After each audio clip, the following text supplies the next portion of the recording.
राजा बाबू 1994 पर रिलीज हुआ एक हिंदी रोमांटिक कॉमेडी ड्रामा। इस फिल्म में की मुख्य कलाकार है गोविंदा करिश्मा। इस फिल्म में हम शक्ति कपूर, कादर खान, यारानो ईरानी, प्रेम चोपड़ा, गुलशन गोबरा को देखेंगे। फिल्म की जो कहानी है इससे शुरू होते हम देखते हैं कि किशन सिंह और जानकी सिंह की एक बेटा है राजा बाबू जो है गोविंदा, और उसकी माँ उसके बहुत लाड प्यार से पालती है और उसे कुछ काम नहीं करने देती, और इसकी वजह से राजा पढ़ लिखती भी नहीं है। और सारा दिन अपने एक चेला है जो है नंदू, जो है शक्ति कपूर, उसके साथ घूमती फिरती रहती है और अपने पिता की पैसा खर्च करती रहती है और लोगों को दान भी करती है। और यहाँ पर हम देखते हैं कि राजा की और एक शौक है कि वो फ़ोटो खिंचाती रहती है, कभी वकील, कभी डॉक्टर, कभी लॉयर बनकर। और इसे ही एक दिन वो फ़ोटो दुकान पर जाती है और उसको मधु की छवि वो देखती है और उसे पसंद हो जाती है, और मधु की मदद से वो मधु की खोज लगाती है और मधु का अपनी गांव ले आती है, और गुंडों को पीट कर मधु के साथ वो मधु के घर भी चली जाती है, और वो बहुत कुछ कर कर वो मधु को पटा लेती है। और वो आकर अपने माता पिता से कहती है कि मधु को शादी करने पर। यहाँ पर राजा की शादी उसके पिता बचपन में उसकी मौसी की बेटी के साथ तय कर लिया था, बट यहाँ पर राजा की पसंद की वजह से वो लोग राज़ी हो जाती है। और हम देखते हैं कि और माधु के घर जाती है शादी की रिश्ता लेकर। यहाँ पर माधु ये नहीं जानती कि राजा कुछ हद तक पढ़ी है और क्या करती है। और यहाँ पर राजा की माँ माधु को राजा की एक फ़ोटो दी, जहाँ पर राजा लॉयर की ड्रेस पर है, और माधु ये समझ लेती है कि राजा एक लॉयर है और राजा की शादी के लिए राज़ी हो जाती है। यहाँ पर हम देखते हैं कि एक दिन माधु राजा के घर आती है, तब राजा की पिता माता और राजा घर में नहीं रहती है, और वो राजा की कई सारी फ़ोटो देखती है। और यहाँ पर नंदू उसे बातों बातों में यह भी बता देती है कि राजा 5 क्लास तक पढ़ी है। और ये सुनने के बाद माधु बहुत नाराज़ हो जाती है, चले जाने वाली होती है, तब राजा की पिता माता के साथ देखा हो जाती है, और वो राजा की पिता माता को बहुत कुछ कहती है। और यहाँ पर राजा की पिता उसके सामने गिर गिराती है कि ये शादी को ना तोड़े, क्योंकि समाज में उनकी एक इज्जत है। पर यहाँ पर माधु कुछ नहीं सुनते और शादी की कार्ड को फाड़ देती है, चली जाती है। यहाँ पर हम देखते हैं कि माधु की पिता उसे बहुत डांटती है। उधर हम देखते हैं कि राजा ये मानना नहीं चाहती, वो जाकर मधु को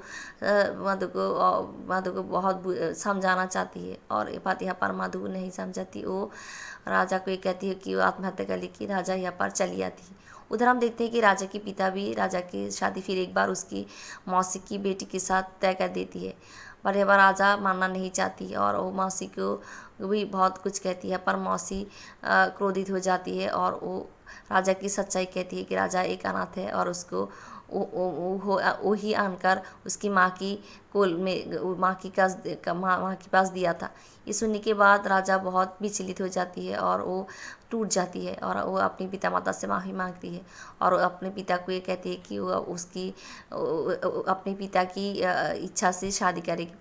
उधर हम देखते हैं कि माधु भी अपनी मान को परिवर्तन करती है और वो आप राजू को शादी करना चाहती है, बट यहाँ पर वो राजू उसे मना कर देती है, और वो अपने पिता को एक कसम देती है कि वो अपने पिता की इच्छा अनुसार ही शादी करेगी। और शादी के दिन आती है, तब हम देखते हैं कि माधु पुलिस लेकर आती है। ये कहती है कि उसके राजा के साथ उसकी शादी होने वाली थी, बट ये तो उसकी पिता ये इसलिए तोड़ दिया था क्योंकि वो दहेज मांगी थी।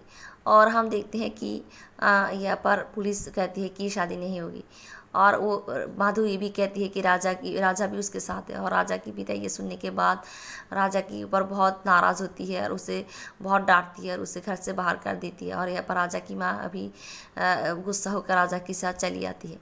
उधर हम देखते हैं कि राजा की एक चाचा जो है लखन, उसकी बेटा बांकी, ये दोनों मिलकर एक षड्यंत्र रचाती है कि राजा की पिता से सारी संपत्ति ले लेगी।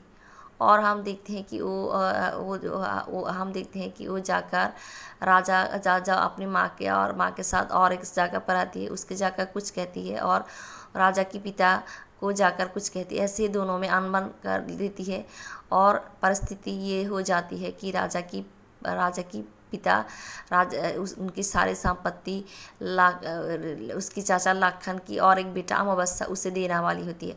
तब राजा की माँ जानकी उसकी पिता के पास आती है और ये कहती है कि अगर वो ये कुछ करेगी तो सारे संपत्ति सारी रिश्ता तोड़ देगी।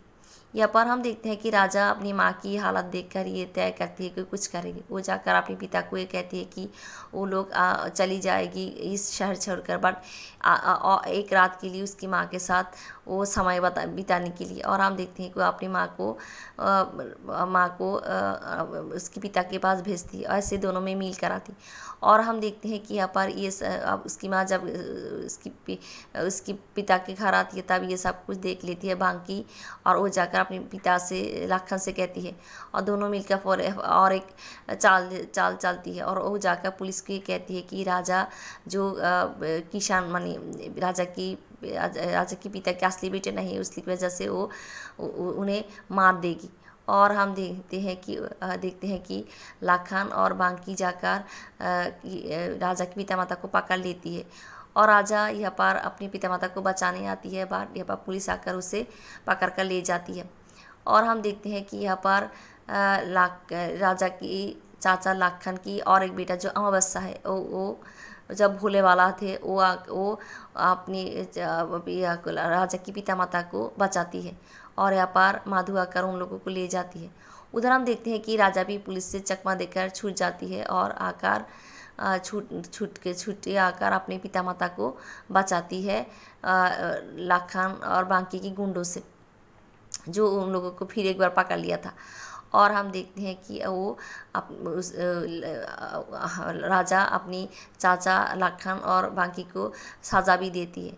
और इधर हम देखते हैं कि राजा की पिता किशन सिंह राजा को और माधु का आशीर्वाद करती है।